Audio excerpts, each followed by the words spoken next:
Bonjour Jean-Raphaël. Bonjour. Merci beaucoup d'être là ce matin. Peut-être un petit mot pour te présenter. Bonjour, mon nom est Jean-Raphaël Laberge. Je suis gestionnaire de projet pour la ville de Mont-Saint-Hilaire, ville en fait sur la rive sud de Montréal, qui regroupe environ 18 000 habitants et 200 employés. Super. Et quelles sont vos actions menées en termes de bien-être et de développement durable au sein de la ville? Dans le fond, la ville de Mont-Saint-Hilaire, plaisir au travail, c'est super important. Puis, au fond, on pense que vraiment, là, si les gens ont du plaisir dans leur travail, mais aussi à l'extérieur, dans des activités, là, ça peut avoir un impact direct sur le bien-être. Aussi, le sport, aussi très important au quotidien, des habitudes de vie que les employés peuvent adopter. Je pense que ça a un impact sur le bien-être, mais aussi sur la performance de l'organisation. Est-ce que tu as connu Squad-Easy et quelles étaient tes attentes? Squad-Easy, dans le fond, on cherchait justement à dynamiser un peu le milieu de travail, augmenter la synergie aussi là, entre les employés, les différents départements, en fait, les différents services. On cherchait quelque chose de ludique, justement, comme je l'ai mentionné, le plaisir au travail est super important, donc quelque chose d'amusant, qui utilisait aussi le volet environnemental, donc qui encourageait les gens à adopter des pratiques environnementales.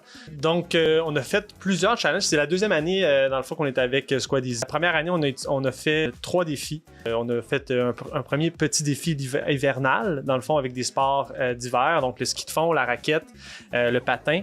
En plus de la course à pied pour ceux qui sont les plus braves pour affronter l'hiver québécois. Puis aussi fait un défi l'automne, puis un à l'été. On a expérimenté en fait justement la durée des défis là, pour voir comment les gens réagissaient là, face à ça. Dans le fond, les sports qui ont été les plus populaires, la course à pied, la marche active aussi. On a beaucoup de gens qui vont marcher pour venir au travail.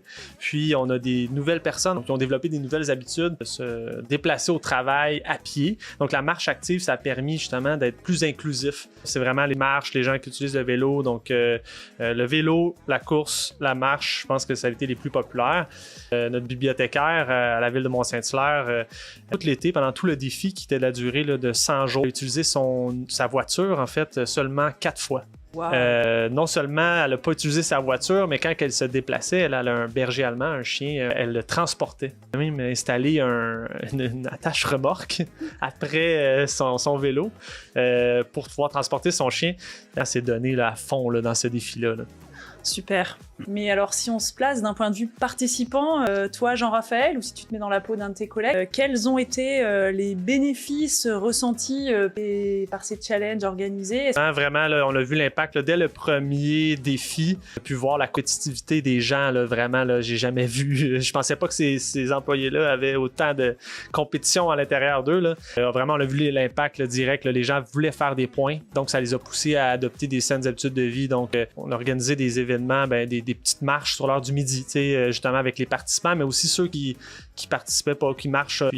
Puis ce qu'on a noté, c'est que le commentaire des employés, c'était « Hey, on se serait jamais vu en temps normal, tous ces départements-là mélangés ensemble sur l'heure du midi à marcher, ça serait pas arrivé sans Squad-Easy, sans l'application Squad-Easy. » Donc pour moi, ça c'est un succès parce que ça, même si ça touche un petit groupe ou un grand groupe, ben, ça permet d'entretenir ces liens-là, professionnels puis amicaux.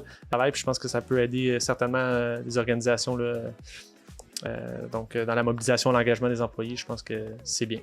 Alors j'ai entendu qu'il y avait le mois de mai qui s'organisait à la ville de Mont-Saint-Hilaire oui. Avec les citoyens. Est-ce que tu peux nous en parler? Ben, en fait, nous, ça fait 2 ans, comme je disais, qu'on utilise l'application Squad-Easy. Puis là, on avait commencé à penser à un petit projet pour pouvoir, c'est ça, pas juste aux employés, pas juste à l'interne de l'organisation de la ville de Mont-Saint-Hilaire, mais aussi à l'externe pour les citoyens. Parce que clairement, avec le succès que ça a eu à l'interne, on se disait pourquoi pas faire un copie-coller pour les citoyens. Parce qu'on est convaincu que ça pourrait justement des citoyens en santé et aussi pour la communauté là, en général. Il y a le volet aussi environnemental, très important pour la ville de Mont-Saint-Hilaire, très important dans le monde aujourd'hui. Puis l'application encourage justement des saines habitudes de vie, mais des habitudes aussi environnementales, écologiques. Donc ramasser des déchets, utiliser la mobilité durable, de se déplacer en mode à pied. Seulement, on avait un objectif là, d'économiser un certain nombre de CO2.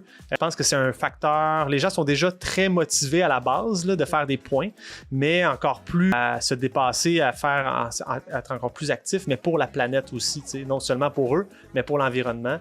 Puis ça motive clairement les gens. Puis ça se passe très bien. Les utilisent le vélo. Tu fais, c'est quoi on va dire, tes meilleures pratiques pour arriver justement à aller engager un maximum d'employés dans le challenge? C'est d'expliquer bien comme il faut, c'est quoi l'application, comment ça fonctionne. On a eu l'accompagnement justement de Squad Easy par rapport à ça, ce qui a permis de motiver le plus de gens, d'embarquer le plus d'employés dans l'application. Ça, c'est la première chose. Puis après, il faut les retenir, les gens, en défi. Puis comment on fait ça? Ben, on a donné des petits prix, dans le fond, là, pour motiver les gens à continuer à participer, puis reconnaître la performance, soit des nouveaux qui se sont joints au défi suivant, des personnes qui se sont dépensées en faisant le plus de kilomètres ou la plus longue activité physique pendant le défi. Puis célébrer, je pense que c'est connu, je pense que ça a un impact directement sur le plaisir au travail, puis sur l'engagement, la mobilisation, de célébrer les victoires, quelconque victoire. Puis je pense que Squad Easy nous permet de célébrer la fin de chaque défi, de se rejoindre tout le monde ensemble, d'avoir du plaisir. Puis les gens sont fiers de nommer leur accomplissement, d'avoir marché à chaque jour pendant tout le défi. Puis on remet un trophée, le trophée Squad Easy, à l'équipe gagnante, dans le fond. Puis malgré que ce trophée-là n'a aucune réelle valeur, les gens ils voient vraiment ça comme une fierté là, de gagner le trophée Squad Easy. Le trophée Squad Easy, on indique le nom de l'équipe sur le trophée, là, comme vraiment la Coupe Stanley. Là, puis les gens, ils vont vraiment, on prend une photo à la fin. Puis juste ça, je pense que ça motive les gens. Là. Les gens sont très compétitifs. Moi, j'avais une question par rapport au défi photo, au côté social. Est-ce que tu as ressenti, en tant qu'organisateur plutôt, un bénéfice par rapport à... Tu as vu l'évolution en fait du produit, Squad Easy avant sans les photos, maintenant avec ces défis photos qui permettent peut-être d'inclure davantage d'employés. Est-ce que tu peux me livrer un peu ton témoignage par rapport à ça? Certainement, les photos, nous à l'interne, on n'a pas de réseau social ou quoi que ce soit où on peut partager des photos. Puis justement, un des objectifs d'avoir Squad Easy, c'était un peu cette synergie-là. Puis ça se passe à travers les défis, mais aussi avec les photos, de voir que, dans le fond, pendant l'été, les employés n'ont pas nécessairement beaucoup de vacances. Il y a des vacances, de voir que les gens voyagent, des photos de voyage, beaucoup de pas faits au Portugal, par exemple, là, d'une personne on n'aurait pas su que la personne était allée en voyage au Portugal. Ça crée des échanges, des questions, puis des liens avec les employés. Puis ça, c'est un plus, je pense, des défis photos. Moi, je suis vendu Squad Easy. Je pense que je suis vendu aussi pour ce qui est du bien-être que peut procurer l'activité physique. Donc moi, c'est sûr que je suis convaincu des impacts que Squad Easy peut avoir dans une organisation, mais aussi dans une communauté. Puis je pense vraiment que si vous cherchez une application qui permettrait justement d'augmenter la synergie, la mobilisation, puis, tant les habitudes de vie, mais aussi les habitudes écologiques, je pense que Squad Easy, c'est l'application qu'il vous faut dans votre organisation là, pour ces objectifs-là. Merci beaucoup Jean-Raphaël pour tous ces retours, le temps et puis ton témoignage et puis de porter les couleurs de Squad Easy auprès de la ville de Mont-Saint-Hilaire. Ça fait plaisir. Beaucoup. Merci. À bientôt.